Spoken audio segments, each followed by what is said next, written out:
आज करते हैं एक्सरसाइज 8.1 क्लास 10th का question number 9। In triangle A B C right angle at B. बना लिया, सबसे पहले तो ट्रायंगल ही बना लेते हैं। ठीक है, राइट एंगल एट बी। ठीक, इफ 10a इक्वल टू 1/√3, ये हमने a मान लिया और ये c मान लिया। 10a की बात करिए, ये 10a क्या होता है, परपेंडिकुलर अपॉन में बेस, तो ये 1 हो गया और ये √3 हो गया। Find the value of sine A cos c, cos A sine c, cos A cos c और साइन ए साइन सी। दो इसमें पार्ट दिए हैं, तो सॉल्यूशन करते हैं। सबसे पहले हमें क्या करना है, हाइपोटेन्यूज साइड की वैल्यू निकाल लेंगे हम। तो बाय क्या, पाइथागोरस थ्योरम, AC का स्क्वायर इक्वल टू AB का स्क्वायर प्लस BC का स्क्वायर। तो AC गिवन नहीं है, वैल्यू छोड़ दी खाली। यहाँ √3 का स्क्वायर प्लस BC क्या है, 1 का स्क्वायर। √3 का स्क्वायर क्या हो जाएगा, 3, और 1 का स्क्वायर तो 1 ही होता है, तो ये हो जाएगा 4। क्या हुआ ये, AC का स्क्वायर, तो AC की वैल्यू क्या आ गई, 2।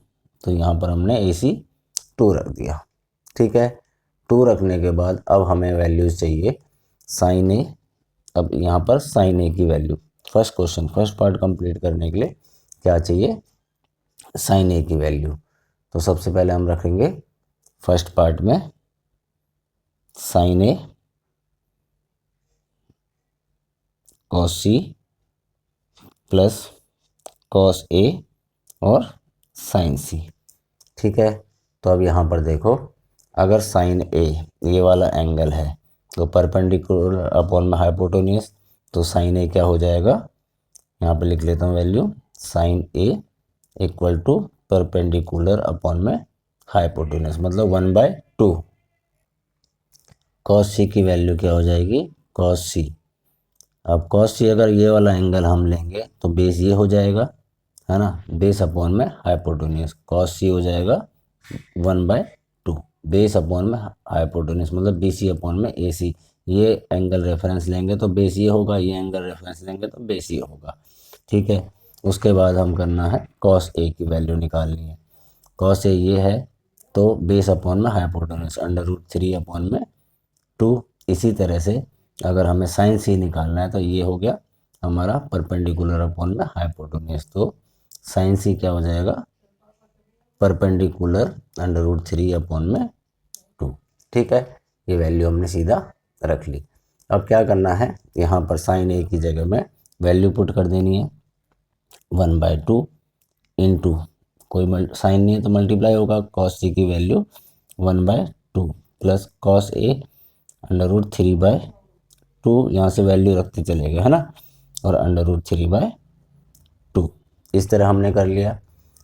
ये 1 को 1 से मल्टीप्लाई करा, 1, 2 2 जा 4, प्लस √3 और √3 आपस में मल्टीप्लाई होकर 3 और 2 2 जा 4। अब 4 हमारा यहाँ पे नीचे LCM आ गया, ऊपर बचा 1 + 3, ये हो गया 4/4, कट गया तो 1।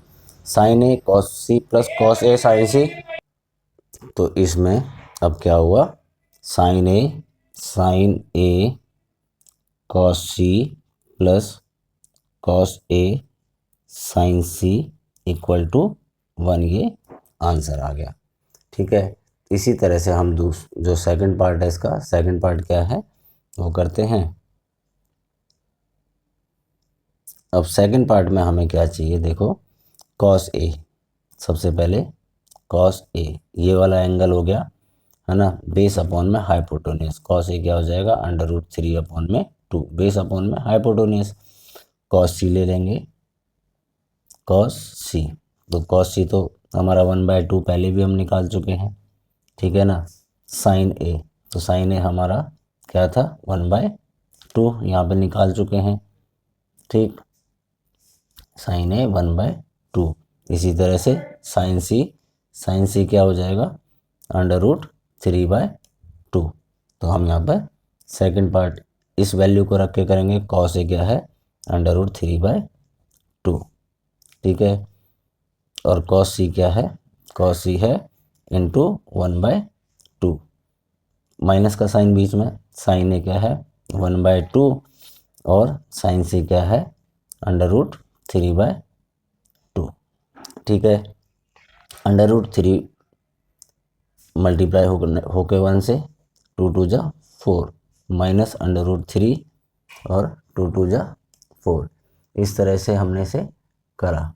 तो अब जैसे ये करा हमने तो क्या आया, ये इसमें से माइनस हो जाएगा तो 0, तो सेकंड का क्या हो जाएगा कॉस ए और कॉस सी, ठीक है। Cos A cos C minus sine A sine C equal to 0। इस तरह हमारा क्वेश्चन नंबर 9 का सेकंड पार्ट भी हुआ और ये क्वेश्चन हमने सॉल्व कर लिया। अब करेंगे हम नेक्स्ट वीडियो में नेक्स्ट क्वेश्चन।